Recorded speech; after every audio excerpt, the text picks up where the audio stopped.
جان دفرمي يا معشر الشباب من استطاع منكم الباءة فليتزوج. أي كومالي گەنجان هەر یەکێ لە ئێوە دەتوانێت ژن بێنێت با بیهێنێت فليتزوج پێویستە لەسەری ژن بێنێت. ومن لم فإنه أغض للبصر وأحصن للفرج چونکە ژنهێنان چاوەکەت دەپارێزێ لە نەزەری حەرام و هەروەها عەورەتیشت دەپارێزێ لە توشبوونی زینا. ئەگەر ژن بێنی ئەو شەهوەتت دادەمرچێتەوە بە حەڵاڵ تووشی حەرام نابی. پێغەمبەری خوا عەلەیهی سڵاتو وسەلام نەیفەرموو ئەی کۆمەڵی گەنجان تاوەکو خانوو دەکەن تاوەکو سەیارە دەکڕن تاوەکو لە کولیە دەردەچن تاوەکو وەزیفەتان دەست دەکەی و معاشێکتان دەبێ نەکەن ژن بێنن. نەخێر ئەوە نییە. يا معشر الشباب من استطاع منكم الباءة فليتزوج هەر کەسێ لە ئێوە توانای ژنهێنانی هەیە با ژن بێنێت.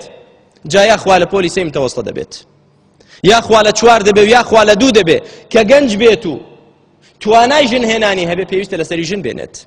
نەک وەکو ئەمڕۆ لێ ناگەڕێن نەک هەر کوڕەکان ژن بێنن کچەکەش دەبێ کولیە تەواوکە ئەو جاشوو بکات. برای مسلمان والله ئاگاد لە پشت پەردە نییە ئاگاد لە شوێنە تاریکەکان و چۆڵەکان نییە.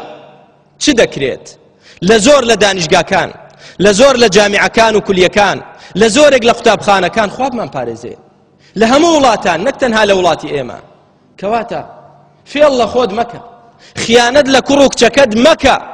کاتی شوکردن و ژنهێنانی هێنا ژنی بۆ بێنە و باشوو بکا کچەکەشت کەسێک هات لە دین و ئەخلاقی ڕازی بووی بیدەیە مەی خەڵەتێنە خۆشت مەخەڵەتێنە تاوەکو کولیەی تەواو دەکات.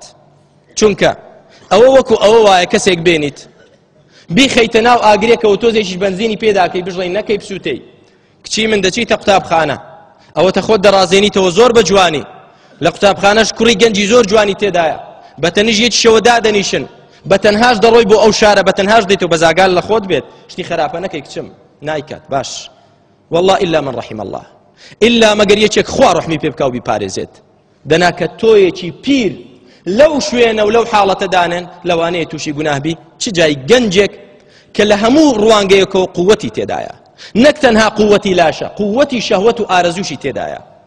کەواتە خوای گەورە بە پێغەمبەرەکەی فەرمووە پێمان بڵێ عەلەیهی سەڵاتو وسەلام من استطاع منكم الباءة فليتزوج ئەوەی توانای ژنهێنانی هەیە با ژن بێنێ نەک کچێکە تاوەکو دەمێنێتەوە و تەمەنێکی زۆر ئەو جارە دوای ئەوەی کولی تاوە کرد لە ماڵ بمێنێتەوە کوڕێکە خەریکی شەهوەت و ڕابواردنی خۆیەتی لەسەر ئەنتەرنێت و سەتەلایت و ڕەفیقی خراپ و بەدڕەوشتی جا دەڵێ من ژنم بۆ چییە ئەو ئەرک و مەسئولیەتێ بۆ بخەمە سەر شانی خۆم.